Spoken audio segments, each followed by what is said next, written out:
Welcome to Hairblazers, the podcast where seasoned salon owners and industry specialists share their knowledge. Our mission is to empower owners and elevate salons through conversation about what matters most to you. We like to say that every guest is a gift, but are they? There are definitely times where you have to ask somebody not to come back to your business, but you should have a structure or a system to help guide your team to make those decisions. Even with guidelines, compassion and flexibility are still very important. There is nothing worse to hear as a consumer than "that's our policy." Today, we have a very special guest joining us. We have Brooke, who is our general manager of Verde Salon Group. Welcome, Brooke. Honored to be here. Thank you so much. Of course. Thanks for joining us. We're definitely looking forward to having more guests on in the future, especially people who have really specific knowledge in specific areas. Operations, human resources is a huge one for you. Huge. And today we're talking about a very spicy topic, which is when you should fire your guests. Ooh, what a spicy one it is. That's for sure. Yeah, absolutely. And I think that's part of why it makes it a little bit hard to talk about because, of course, we want to be very grateful for the guests that come into our business, and we don't want to punish the 99% of really incredible people that come into our business for the 1% of people who really try to take advantage of things. So today we're going to be talking about how to kind of navigate that fine line and practices and things that we've done that have helped us with that. Absolutely. So to start us off, do you have a memorable, this is probably something that you have to deal with mostly. This is something that I haven't dealt with for many years, but do you have like a memorable time that we've had to fire a guest?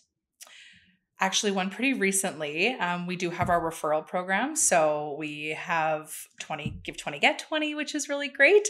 However, we've had some abuse of the program by certain members of our community. So unfortunately, they've created about 5 or 6 accounts and continuously use the same name.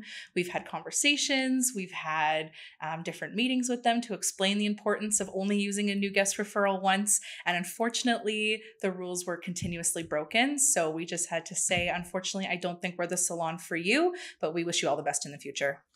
Oof. Yeah, that's a bad one. Mm-hmm. That's a very bad one. One that was memorable for me, this was like a number of years ago now, but there was a guest and she was quoted for a particular service and she said, "No, I only want the one that is one single bowl of color." And it's like, okay, well, if we do one single bowl of color, this is the kind of result that you're going to get from that. And she was like, "Yeah, that's totally fine." And then we gave her that result that she agreed to. And she came back and she was like, "This isn't what I wanted. I wanted XYZ," which was the quote that she was given originally for the 3 bowls of color service. And despite having gone through that process, signed our color form, all of those things, signed off very specifically in writing of this is the option that I'm choosing. Right. She was still calling and asking to get it very air quotes here, redone for free. And this was like the 3rd time that she was trying to do this. And at that point, it just had to, we just had to say, "Thank you. Here's your refund for your service. We wish you all the best. We wish you all the best. We're not the salon for you." It's super unfortunate when something like that happens, but you really do have to set those boundaries, even if it's with a guest, because if they're continuously going to come back, they're obviously not the right fit for you. It's just making that call of when is the time to say it's not the right fit for you. So I feel like that's always a fine line and a balance that it's definitely a little bit more challenging, a bit more nuanced per se, but we are very fortunate with our guests that we haven't come across that too often, but it definitely still does happen. Yeah, for sure. And I think one thing that is interesting about the way we operate is that we don't really like to use the word policy, but our policy is that we make it right for our guests every time, even if it's a situation where, kind of like in my example, there was just maybe a miscommunication or a misunderstanding. Typically, the first time that happens, we would explain to the guest again, and then we'll still have them back in to touch it up or to fix it in what capacity we can do depending on the situation. So I think we really do give a lot to our guests. But in those situations where somebody is repeatedly trying to, misuse that system, that is at that point, that's where we really say, we're done. We're done here. Absolutely. I love that you said every guest, every time, because we truly do believe that. And it might not be our fault, but it is our problem. And we will absolutely try to fix it. But again, once it's like third, fourth, fifth time, once we start getting into those repeat numbers, we kind of have to do a little bit more digging, a little bit more reflection and think, are we the salon for you? And it's okay if we're not. Yeah, absolutely. And I think too, it's important to understand that there are some people that no matter what you do, you're not going to be able to make them happy. Mm-hmm. And it's a tough lesson. It's a very tough lesson. It's a very tough lesson, especially on the experience side of things where we want people to have an incredible time. Every time. Every single time. Exactly. And that's why we do have that process. And that's why we do have that standard of it's not our fault, but if there is something challenging or you didn't like about your experience, it is our problem and we're going to fix it. So I think that based on that standard, we're setting it very high for ourselves. Absolutely. But again, once you get into those repeat numbers with somebody, always having a problem, it gets to the point where you're like, it's not what we're doing. Mm-hmm. It's unfortunately the guest. Just as you touched on, 99% of the time, those guests are amazing. You want them back every single time. And then there is, unfortunately, that 1% that sometimes you have to fire. But in the long run, it's just only going to be better for your business, for your stylists, for your team. So it's just really finding when that time is the challenging part. But again, repeating is usually a good telltale sign. Of course. And that also has a negative impact on your team. If you have a guest that's coming in and they're always unhappy, no matter who they see, no matter what the service is, no matter what the experience is, no matter how we try to go above and beyond, no matter if they're coming back in for something complimentary, they still have a problem with it. Yeah. Repeatedly, that also is a huge drain on the people that are having to provide service to that person, whether that is a general manager, whether that is a stylist, it drains the emotional resources too. Oh, absolutely. Your not only your product, your time, your team. So it really is, when do you call it quits? For sure. And I think one thing that we do as well is that when we are at that point where we have to say, we're sorry, you're not coming back, we always refund the last appointment. Yeah. Just to make it you don't owe us anything. We don't owe you anything. We can part as friends. We hope we find what you're looking for, but unfortunately that's not us. That's a great point. It's always best practice for me personally that if they are unhappy with their last service, we've tried to rectify it 2 or 3 times and it's still not getting there, we will absolutely refund you your original service. And then we always say, after we refund you your original service, I hope you understand that we're not able to book any appointments for you in the future. Most of the time, once they get their money back and then they're given the explanation, it's really hard for them to come back with something else. So, yeah, absolutely. So kind of to give that question back to you is when is it time? If there was a clear answer for every guest, it would make my job a lot easier. Yeah, exactly. And I think that's why this makes it such a nuanced topic. There's really no black and white here. No. And that's why you can't have just a cut and dry policy. It is important to have guidelines and it is important to have a framework to work within. Otherwise, you could just end up with these guests coming back repeatedly and getting free services indefinitely. Over and over and over. Exactly. Or on the other side, which I think this could be even worse, is firing guests that are actually great guests and maybe they just had a one-time reason that they couldn't come to their appointment. So Brooke, can you share with us the best practices and the guidelines that we use at the salon for whether or not it's time to fire a guest? Yeah, we definitely, if it's somebody a one-off and they missed their appointment, but they've been a great guest for 3 years, there's obviously that gray area where we're going to work with them and we're going to pre-book their next appointment for them. Make sure we reiterate our cancellation fee policy and let them know hey, if you can let us know within 24 hours, that would be amazing. We really highly appreciate it. We understand that things happen. So moving forward, just so you know, this is what we have. And then we just make a note in their file so that if it does happen in the future, it kind of gives us our own checks and balances that we're able to at least have a foot to stand on. And then if it happens again continuously and again, like I said, it's always best to just take notes as much as you can. If it happens one time, it's always forgiven. Second or third time is really when you would need to start taking a look at, is this a guest that's going to benefit our business, benefit our team, and are we really the best fit for them? Because if they're not coming into their appointments or they're not happy at their appointments, we want to find a place for them that is, and that might not be us. So generally speaking, there's 3 kind of categories of guests that you would end up firing. Mm-hmm. So firstly, we have the repeat redos, the people who are coming back multiple times to redo a service.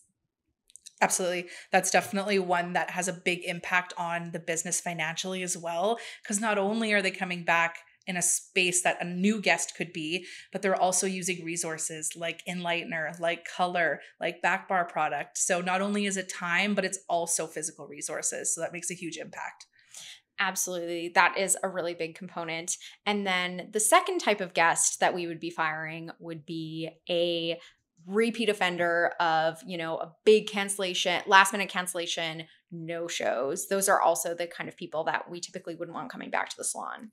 Right. If we have somebody canceling 3 times, especially for a service that's a longer one, like a balayage that's 3-4 hours long, or a color correction, if they wanted to rebook, especially for a larger service, we would ask for a 50% deposit just to cover our stylist's wage, right? We really want to make sure that our team's taken care of. So ultimately, if you do no-show a large service, if you wanted to rebook that service, we would ask for 50% of the cost.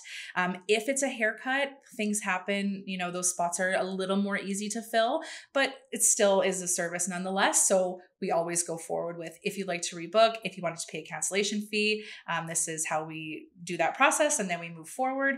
Or sometimes things happen and we just say, hey, here's our policy. Please give us 24 hours notice so you know for next time. And I think having that grace of doing the reminder, the reiteration on the first time, especially as long as it's not a really large service, or especially if it's a new guest, or if it's a guest who has been really, really great for the last 3 years and has come consistently to their appointments.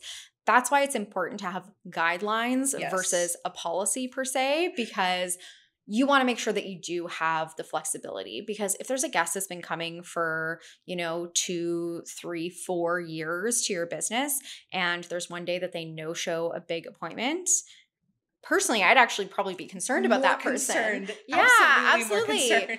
Absolutely. And it's like, we've had people call last minute because they have a child they have to take to the hospital, or somebody's been in a car accident, and you have to have compassion in those situations. Life happens. Exactly. Like, despite people's best intentions, life happens. And I think in those situations where somebody is in distress and that's the reason they're not coming, I think that those should always be just a reminder, but absolutely go take care of what you need to take care of. Always. I think responding with compassion and empathy first sometimes is forgotten, especially in an appointment-based industry. So I always try to lead with empathy and then ask questions and go from there. Absolutely. And then the last circumstance I would say we would fire a guest would be if somebody is like aggressive or rude, but that's a very kind of black and white situation. There's no gray area there. Immediately someone on the team feels unsafe. That's 100% time to fire. Yeah, 100%. Yeah, you're not coming back. No. Yeah. We are not the salon for you. Definitely not. Definitely not. Clean your act up before you go to any salon, actually. You were talking about what would we do if somebody wanted to come back, though, who has been fired. And that is very interesting. We haven't had that too much, but we definitely have had a few instances. One was actually similar to the one I spoke of previously about somebody who was abusing our referral program. She ended up wanting to come back because she loves the services, loves the stylists. So she had a chat with me over the phone. We talked about the importance of why we have these policies in place and why they can only be used once. And she was really apologetic about it and said that she understood and really wanted to give us another chance. So we obviously opened our doors to her and reopened her account to be booked online. And she was very, very thankful for that. And she's been back about 4 or 5 times since. So another learning moment for us too is that maybe she just needed a different kind of approach, a different talking to, and maybe she wasn't needed to be fired in the first place. Who knows? But she's back. So Yeah, well, and I think people change, people grow, and in that case, somebody is very obviously intentionally abusing the system. yeah. But I think that one guest that I can think of was a guest of one of our senior stylists, and she was in the type of job where she frequently had to cancel last minute. She often could not give that 24 hours notice just by nature of her job. Mhm. And we eventually worked out a system with her where when she booked the appointment, she put the 50% deposit down. If she no showed, that went to the stylist. And if she did show, then that would just be applied to her appointment. So she understood and she knew that, like, yes, I understand the challenge that this presents for the salon and for the Mhm. stylist. And we were able to work together to find a solution that did work for everybody. Communication is key, obviously, with guests being appointment based. It's super important to have that open line of communication. So if you're clear on what you're asking for as a salon and you're clear about it when you're communicating it to them, it's pretty hard for people to skirt around that. So thankfully we do have those policies in place so we don't have to deal with it too often, but it definitely is still an important topic. Yeah, 100%. And I think it's very important to also have somebody who's kind of like a point person on your team that feels comfortable having these conversations, because you're obviously somebody who feels comfortable having these sorts of conversations. Not everybody is comfortable having those sorts of conversations. And not everybody should be having those conversations. 100%. Not everybody should. Absolutely. And so I think it's important to have a point person on your team where if somebody calls and they're upset that they're being charged a cancellation fee or whatever the situation is, that you do have somebody who is very skilled in customer service that can navigate that conversation. I think we're always really quick to wanting to have the answer immediately. And I think it's okay for a guest, if they are unhappy or do have a grievance or a complaint, it's okay for whoever's answering the phone to take a beat, to pause and say, I really want to figure this out for you and I want to give you the best answer possible. Let me go grab my manager or whoever. So I think giving the team the onus of taking the call and being okay with answering those phone calls, it's going to happen. It's fine. Somebody's here to support you to help deal with that, because it shouldn't fall on whoever answers the phone. Yes, 100%. And honestly, if you are answering that person with compassion, with empathy, you're letting them know, like, hey, I hear you. I have taken notes. I understand your challenge. A manager isn't here right now, but there's going to be a manager here in an hour. Mhm. I will speak to them. I will make sure that they understand the situation, and they are going to call you at 3:00 today and they are going to address this with you. Yes. Even something like that, even if it's not instant, it's not immediate, can still be a really great way to A, make that person feel heard, Mhm. and B, successfully navigate the situation so that maybe not everybody's happy, but we come to an end result that everyone can be satisfied with. Exactly. Yeah. And I think the last thing that people often get concerned about when we talk about firing guests is the financial side of things. And I think it is really important to remember that 99% of your guests are amazing guests. They are fantastic, and we are so grateful to have them in our businesses. Mhm. But with that 1% of guests, you do need a system in place to navigate that. And if you don't navigate it well, there are often hidden implications for your business. So you shouldn't just keep every single guest because that's a guest. I don't want to lose a guest. I don't want to lose that revenue. But I would love it if you could kind of take a bit of a deeper look at the financial impact of firing guests, either choosing to keep them instead of firing them or firing them.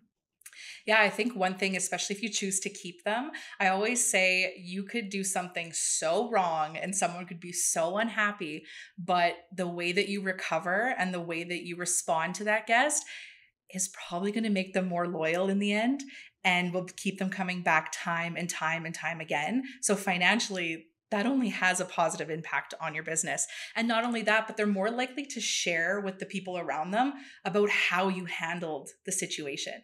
If someone was like, oh, wow, I had a really uneven haircut, but I called and someone got me in the same day and was really kind about it and said, I apologize, like, let me take care of this for you.